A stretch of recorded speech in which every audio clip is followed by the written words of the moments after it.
Hi guys, thanks for joining me and welcome to this week's episode of Saint of the Week.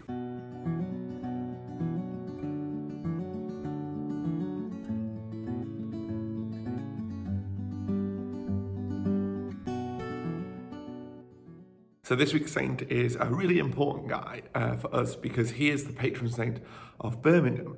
The cathedral in Birmingham is named after him, and that is Saint Chad. And here is 5 things about his life.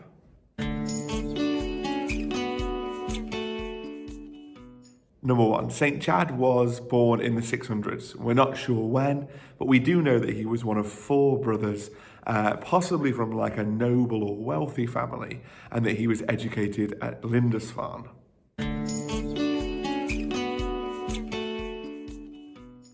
Number 2, he became a monk and then a priest, and then he was accidentally made a bishop. Sort of one king said, "You're the bishop," and another king said, "This person's the bishop." The Archbishop of Canterbury got involved, and Chad very humbly stepped away from that position. You know, that was a position of great power and great importance, but St. Chad was very humble in stepping away and saying, "No, someone else can have that role."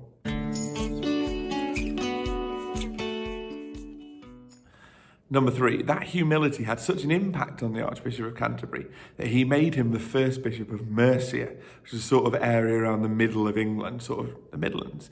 And Chad made his base Lichfield, and he established the Christian church in Lichfield. He built a monastery and begun work on the cathedral there. Number 4, throughout his time as bishop, Chad was known for being incredibly humble.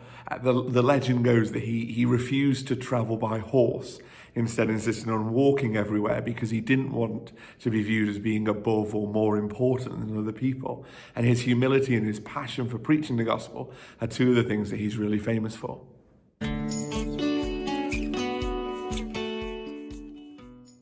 Number 5, he died in the year 673 and was pretty much immediately venerated as a saint and as someone who was of immense importance to the church in England at that time.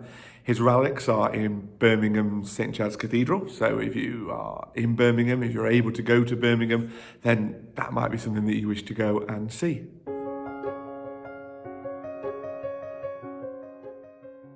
Although very little is known about St. Chad, I think there's an awful lot that we can learn from his life.